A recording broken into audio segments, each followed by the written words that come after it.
ये कहानी है वी द रोबोट बॉय के हमशक्ल की, जो कि बहुत ही ज्यादा गरीब होता है और एक छोटे से घर में अपनी माँ के साथ रहता है।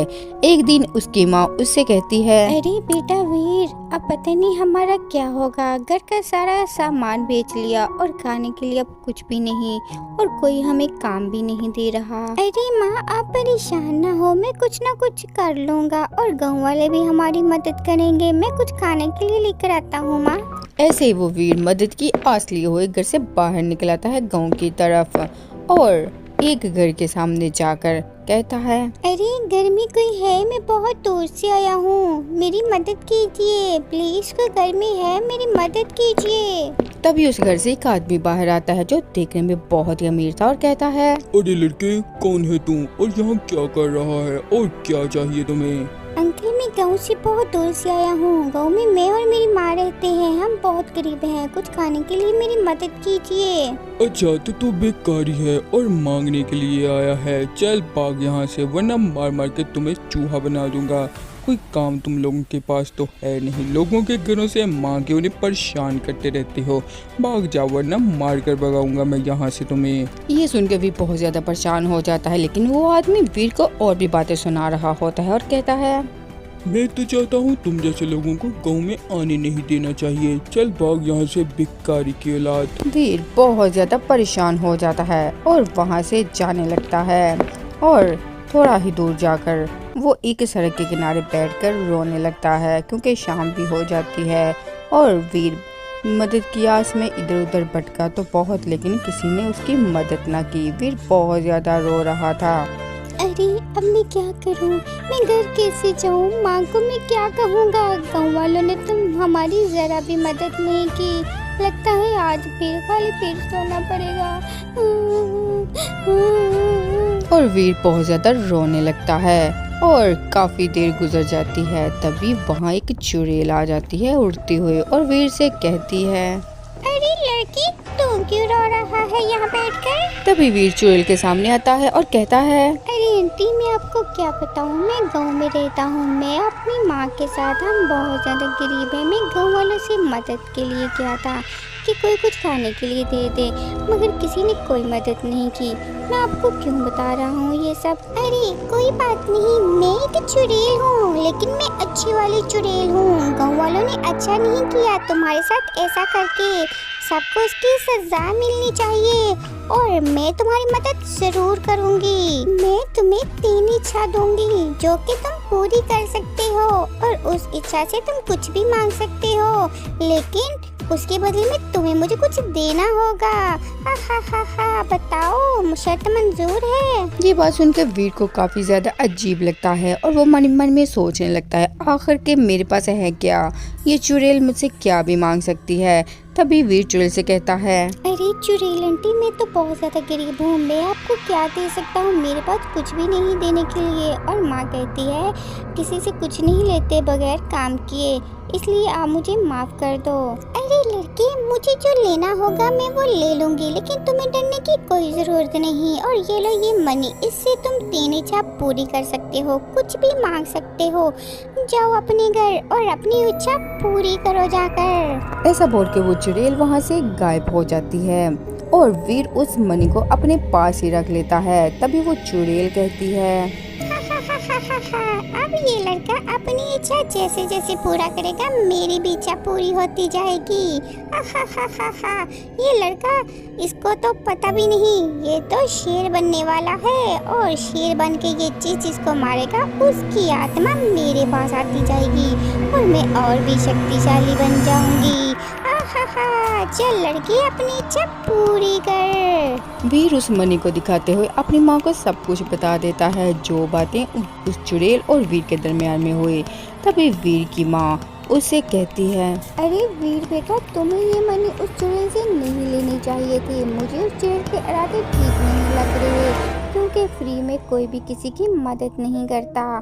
वो जरूर कुछ बुरा करेगी हमारे साथ। तुम जाओ उसकी मनी वापस करके आओ। अरे माँ, हमारे पास है ही क्या जो वो चुड़ैल हमसे लेगी?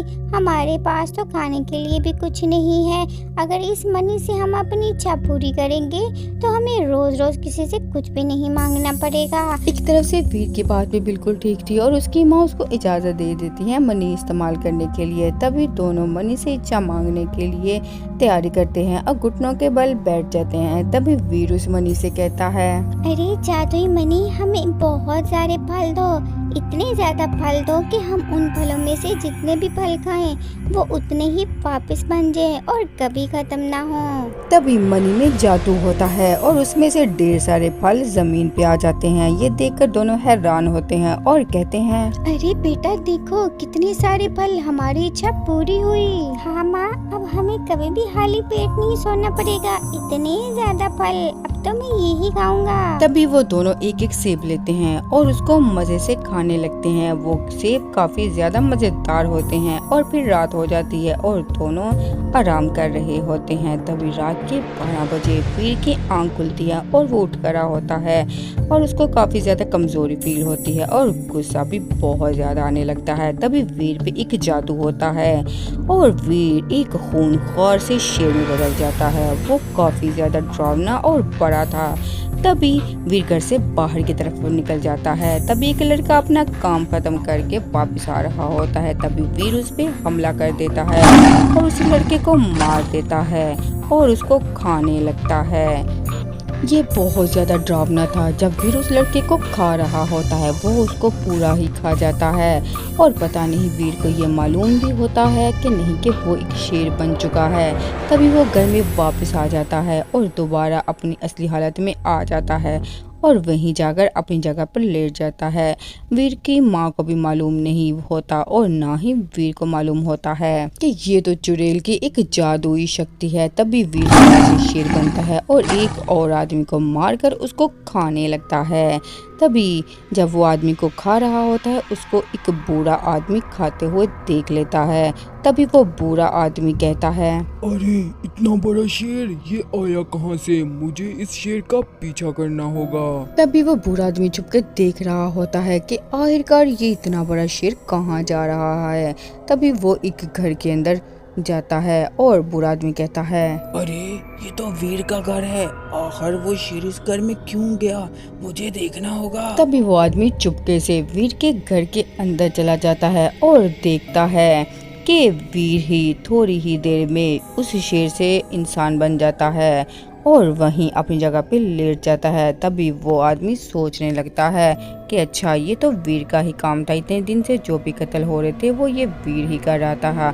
तभी वो गांव में जाकर सब कुछ सरपंच को बता देता है कि कैसे वीर शेर बन के लोगों को मारने लगा है और इस तरह वो सारे बहुत ज्यादा परेशान हो जाते हैं। और ऐसे ही अगले दिन दिखाया जाता है कि वीर को एक पेड़ के साथ बांध दिया जाता है। वहाँ मुखिया के साथ और बहुत ज्यादा लोग हैं और एक आदमी हाथ में चाकू लिए खड़ा होता है वीर के सर पर। तभी वीर की माँ मुखिया से कहती है, अरे सरपंच जी, मेरे बेटे को छोड़ दें। मेरा बेटा तो इंसान है, कोई शेर नहीं। ये कैसे शेर बन सकता है? उसके पास कोई जादू थोड़ी ना है कि वो शेर बन जाए। मेरा बच्चा तो आम सा इंसान है। अरे बहन जी, हमको कोई गलतफहमी नहीं हुई। ये चाचा सब कुछ देखे वा कि कैसे तुम्हारा बेटा ने लोगों को शेर बनकर मार डाला और उनको खा भी लिया। अब ऐसा तो बिल्कुल भी नहीं हो सकता कि हम इसको छोड़ दें। अब इसको तो इसकी सजा मिलनी पड़ेगी। और फिर वीर की माँ को समझ आने लगता है कि ये जरूर उस चुड़ैल का काम है और वो सरपंच को सब कुछ बता देती है कि कैसे चुड़ैल ने उनको एक मनी दी थी और उनकी 3 इच्छा पूरी की थी और उसको ये भी कहा था वो तुमसे कुछ ले लेगी। और फिर से वो जोर जोर से रोने लगती है। अरे बहन जी रोइए मत, ये तो करना बहुत बुरी बात है कि आपने एक चुड़ैल से मदद ली। चुड़ैल तो बहुत बुरी होती है, लेकिन वीर ने बहुत सारे लोगों को शेर बनकर मारा है, जिसके लिए इसको सजा तो जरूर मिलेगी और उसकी सजा है मौत। अब मन्ने इंसाफ तो करना पड़ेगा ना बहन जी। ये तो बहुत ज्यादा बुरा हो रहा था वीर के साथ। तभी वहाँ से एक तांत्रिक गुजरता है और तांत्रिक वीर को देख वहाँ आ जाता है और कहता है, अरे मुखिया जी, मैं हूँ बंजर बाबा और मैं साथ वाले जंगल से आया हूँ। इस लड़के का कोई भी कसूर नहीं, मैं देखकर सब कुछ समझ गया। ये सब कुछ किया दरा उस चुड़ैल का है। हाल ही में मैंने उस चुड़ैल को पकड़ा भी था, लेकिन वो मेरे हाथों से निकल गई। उसने इस लड़के पे जादू किया हुआ है। अभी मैं अपने जादू से इस लड़के को बिल्कुल ठीक कर देता हूँ, क्योंकि ये लड़का निर्दोष है और मैं इसके साथ कुछ भी गलत नहीं होने दूंगा। तभी वो बाबा अपनी शक्ति से वीर के ऊपर जो चुड़ैल ने जादू किया था वो सारा खत्म कर देता है। बहुत बहुत शुक्रिया बाबा जी, अगर आप ना आते तो मेरे बेटे को ये सब मिलकर मार ही देते। शुक्रिया बाबा जी, आप ना आते तो मेरे हाथों से बहुत बड़ा गुनाह हो जाता आज। अच्छा हुआ वीर और उसकी माँ के सर से ये मुसीबत तो टल चुकी, लेकिन बात तो कुछ और ही थी। तो दोस्तों अब क्या होगा जानने के लिए देखिएगा इस वीडियो का नेक्स्ट पार्ट, और उसके लिए आपको करना होगा हमारे चैनल को सब्सक्राइब। Thanks for watching.